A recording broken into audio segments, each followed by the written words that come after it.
Good morning, attendees, ex-colleagues and members in the NSI. I want to thank the CSIR for the invitation to the DST to give this keynote address on R&D-led industry development. So I think we had an excellent introduction this morning in terms of the bigger scene.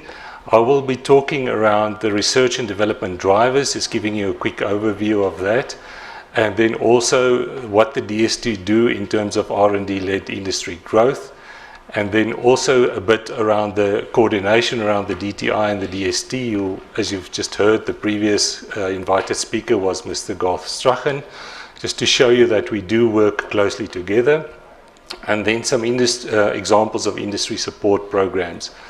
In doing this presentation, there's really such a lot of things, and I was tempted to say interventions that work that I can report on, so I am a bit pressed for time.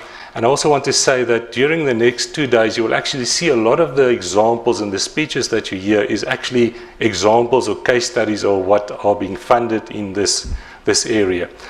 So if we go to the next slide, the R&D funding flows, I think all of you are familiar with this R&D Research and Experimental Development Survey that's issued by the Human Sciences Research Council.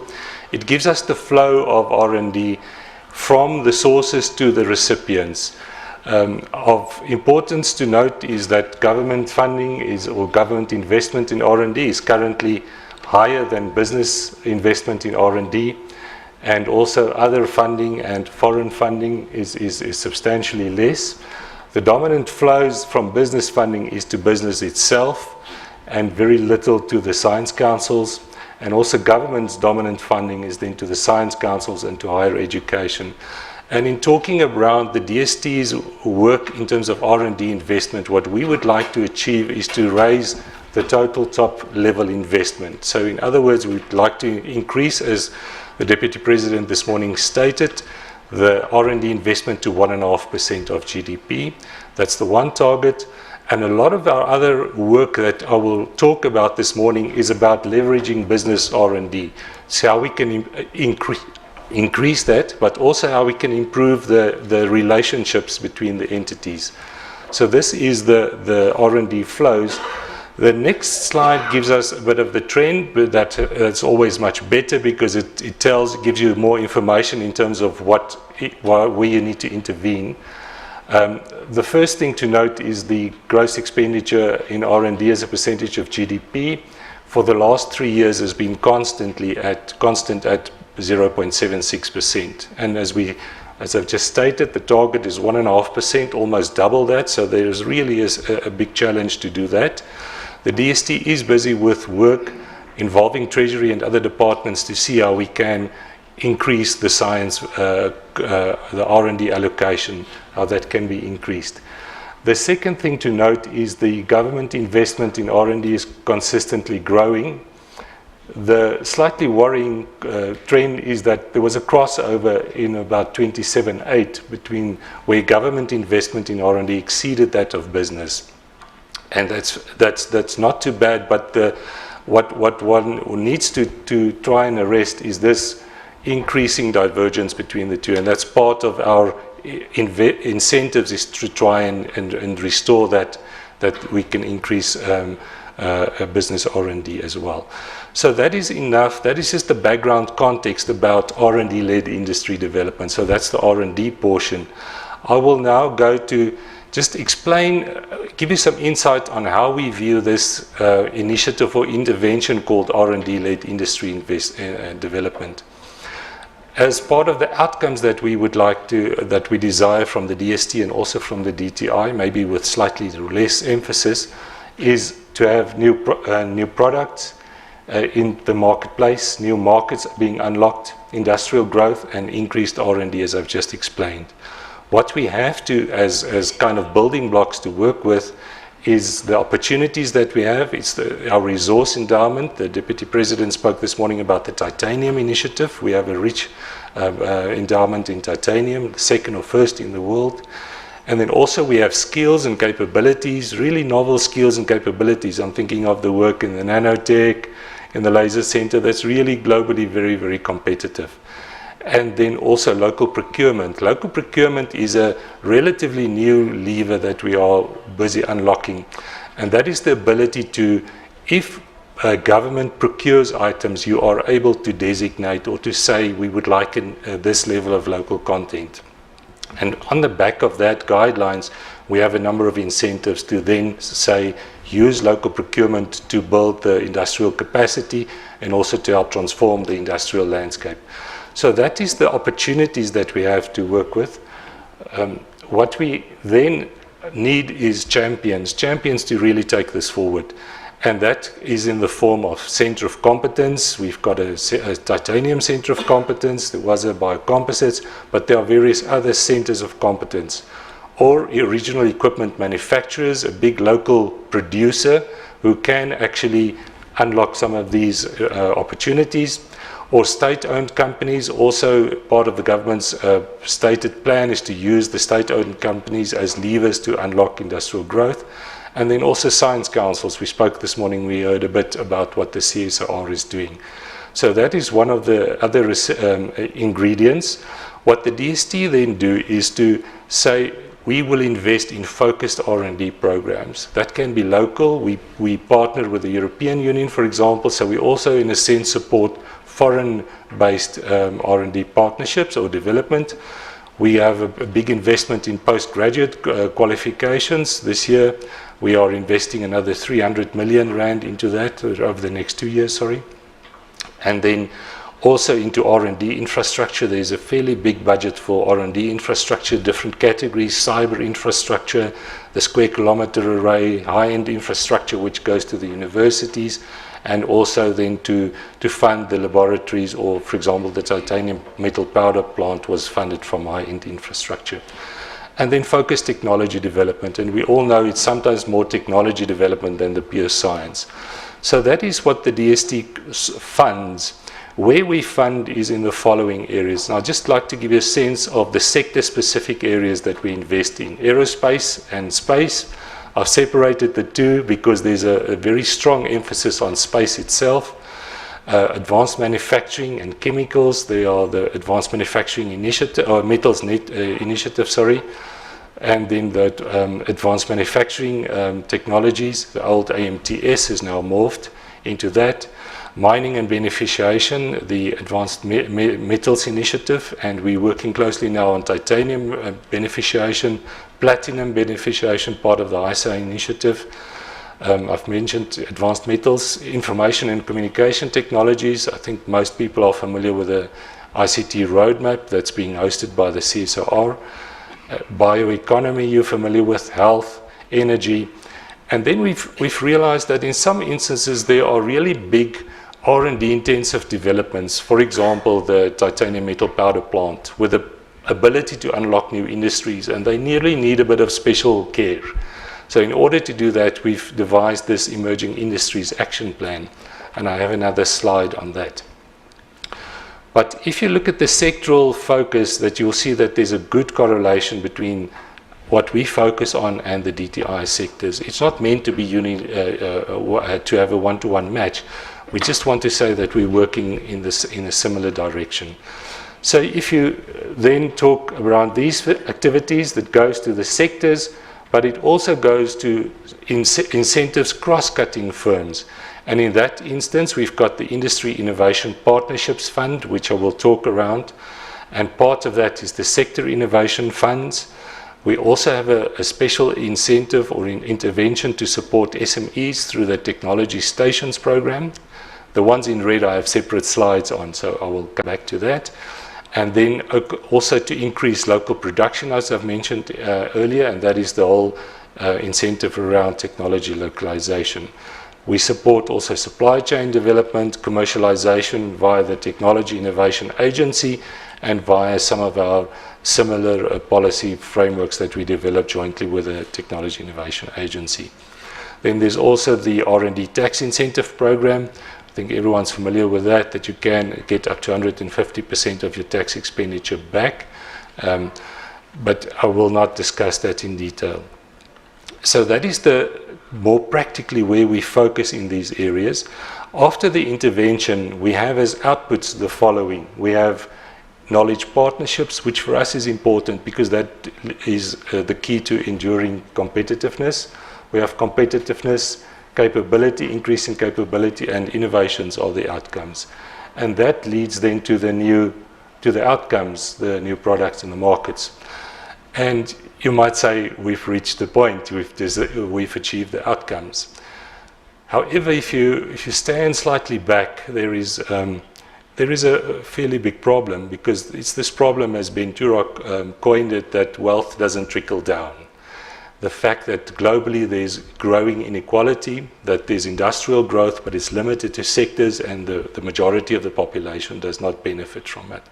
So that is one of the major challenges that we have to address to achieve the ultimate impact, which is the increased well-being and the increased prosperity. So I think for us, doing the science is fantastic, but as soon as we start moving up to this, and even throughout this, we have to be very intentional to how do we avoid this kind of lock-in that the benefits doesn't flow through. So in a nutshell, that is the way that we approach our interventions from the DST. I now just would like to talk a bit around the Industrial Policy Action Plan of the DTI. I think everyone is familiar with that. It is the plan endorsed by the Economic and Employment and Infrastructure Development Cluster. So it's formally endorsed by Cabinet and Government. And the IPAP provides targeted actions and so it's a continuous program, 3 years, it gets updated every year, rolling implementation framework for sustained deepening and industrialization. So that's important, that we want to focus in areas. And if you read the IPAP, what also comes through is that the investments in innovation and technology is required to ramp up the competitiveness and the production across all sectors. And I think that is established. It's worthwhile to note that we busy preparing for the mining Pakisa, which will start at the end of the month.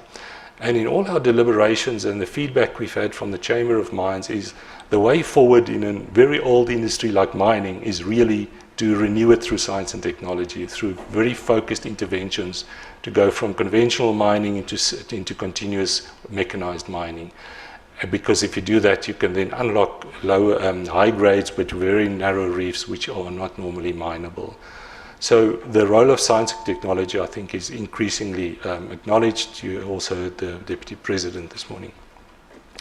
If you then go further to the IPAP documents, there's the main document and the cover document. And in the shortened version, Minister Davies wrote this summary to say that the IPAP goals are achieved by cooperating actively with the Department of Science and Technology to promote innovation and research in order to make local manufacturing more competitive, both domestically and internationally, and in international markets. So there's a very clear statement right between the two departments that we are working together. If you read then the IPAP document itself, in the transversal areas, the ones mentioned in bold, the DTI have asked the DST to actually lead in those chapters, so to lead in that, the content around innovation and technology. And that is the work that we will be performing jointly this year, also with the Technology Innovation Agency. And that's to review the incentives and the STI instruments, to enrich the R&D-led industry development approach through some bit more academic studies, and also to see how we can implement more effectively this Emerging Industries Action Plan. I would like now to move off the IPAP and then to go into some of the more focused instruments, just to give you a sense of what we do. So the first one is the Technology Stations Program. It was established in 2022 and is based on the German Steinbeis system. We have universities of technology which have kind of equipment and dedicated lecturers who consult with the industry and help industry solve their problems. In South Africa, we've tailored it a bit differently. We've done the same, but we've placed a much bigger emphasis on the support to small and medium and micro enterprises.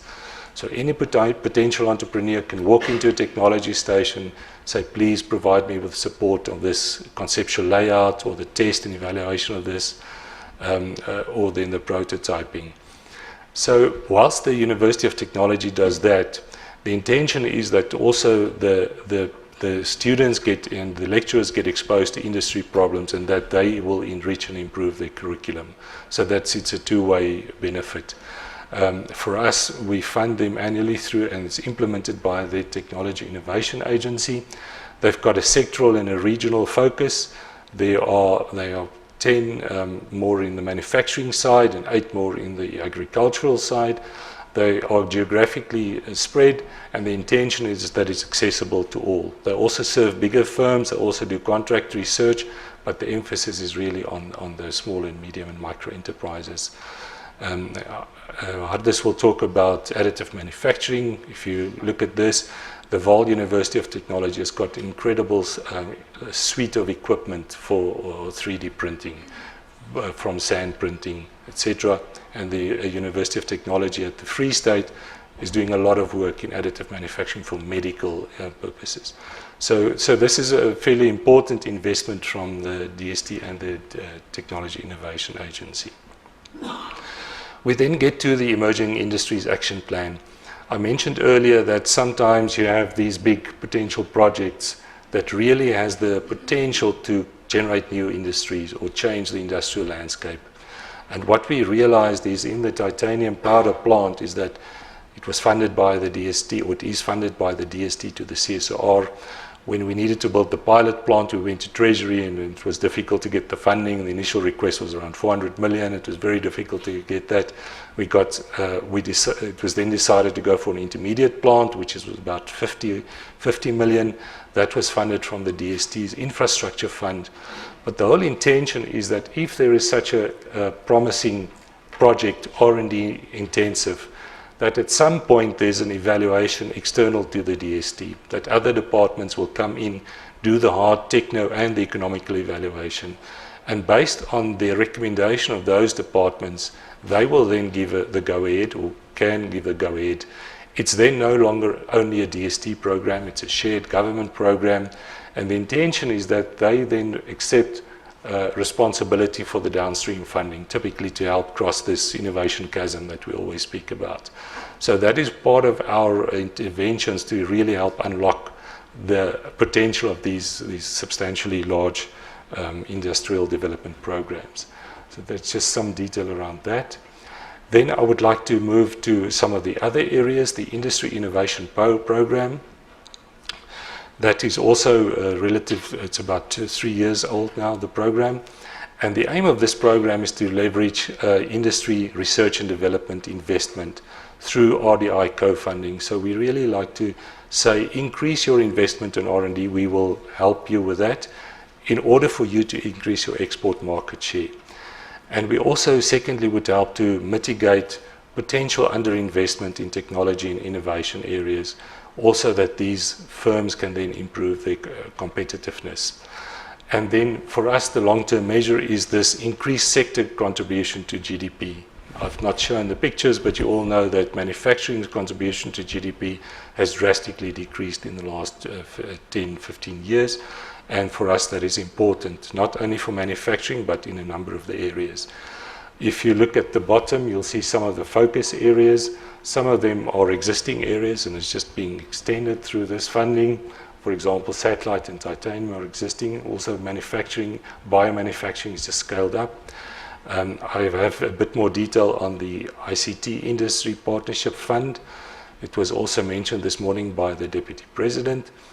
And this intervention is really to say that in the end, South Africa must have changed our digital disadvantage to a digital advantage by enabling everyone to be ICT enabled, to have the benefit of IT and e-government and a lot of other services.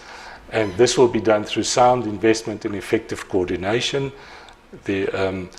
And then it will also address, in the end, the focus areas in government, the 14 outcomes, the program of action, and then also to have the focused export as a goal, and then also to create a local market and test technologies before they are even exported. The next slide just gives you a sense of what is embedded in that program. I will not go into too much detail, but you might want to look at the big partners on top, mentioned as well this morning. In terms of Nelson Mandela Metropolitan University and Cisco, they will be working together for a fiber optic research lab.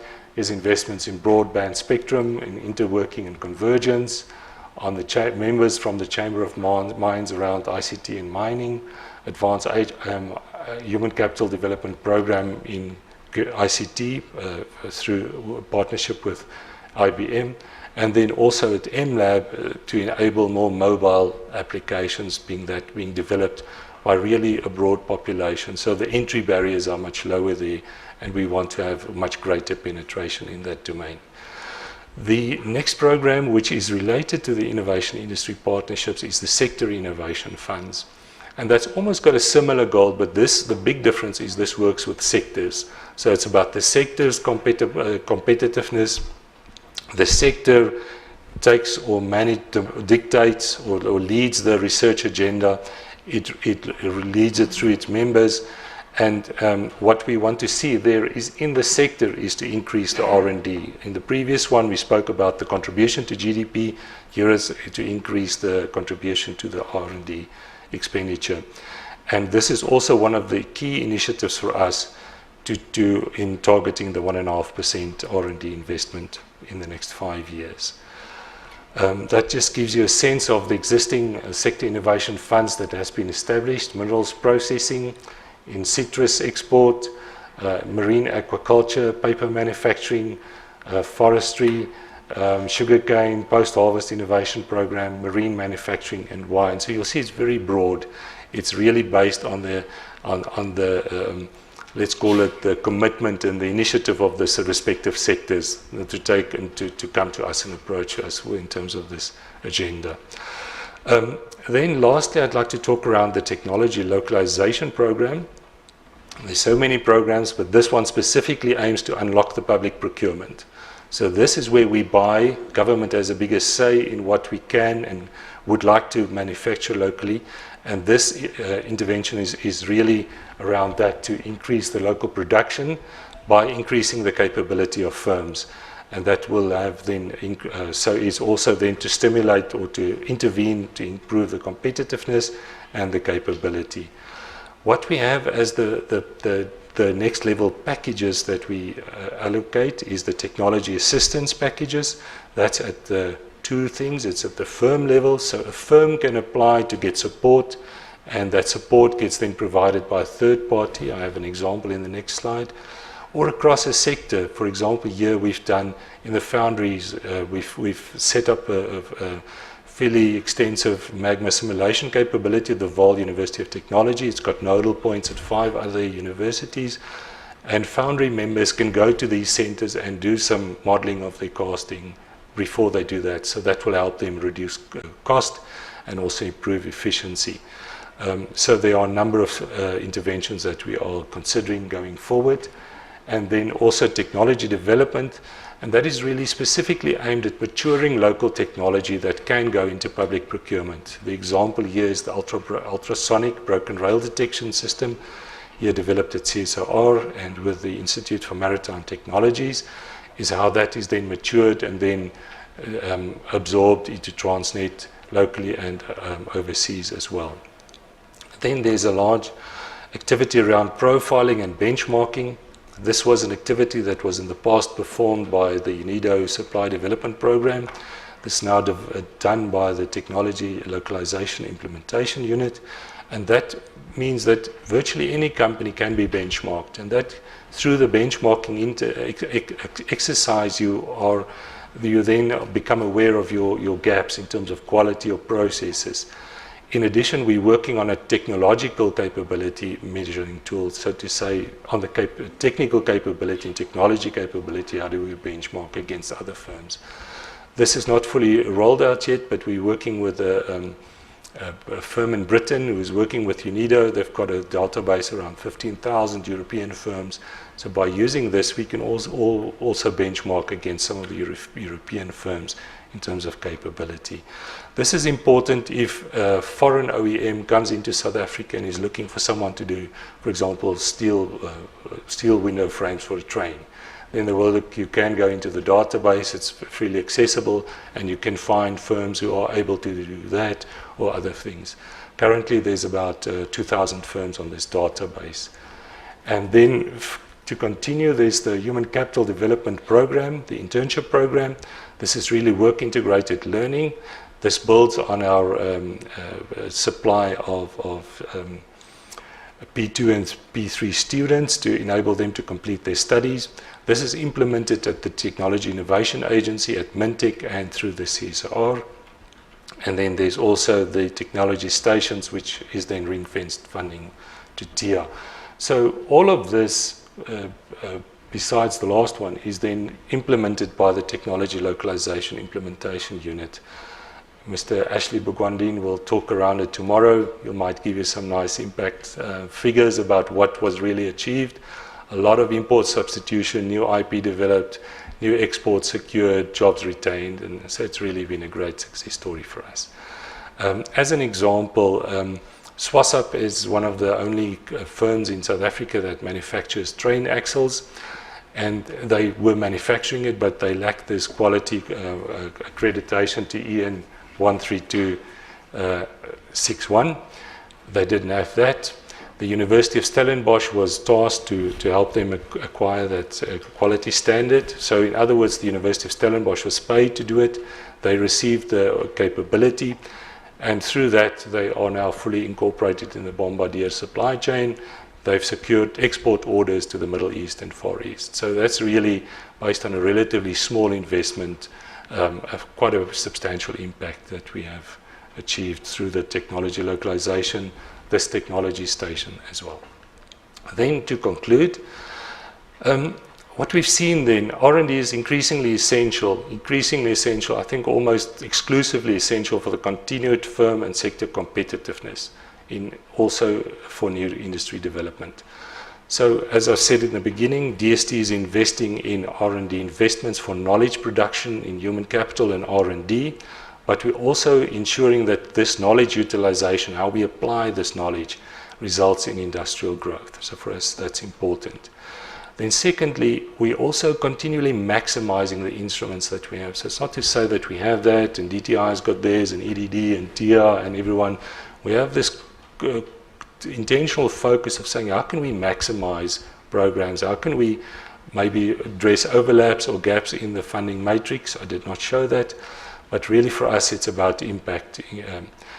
And then just to acknowledge also what was said this morning by the Minister, that the CSIR is really the diamond in part of this Science Council chain. And it's CSIR is one of the key partners in the implementation and the realization of this R&D-led industry development. And you will see a lot of that through other discussions in this and other sessions. And then lastly, just to go back to that theory of impact slide, we've got the outcomes, but I think for us going through this, it's fantastic, but it talks to that we must increase our efforts to ensure that the benefits do flow through to everyone in our society in order to improve the quality and life and the increased prosperity. Thank you.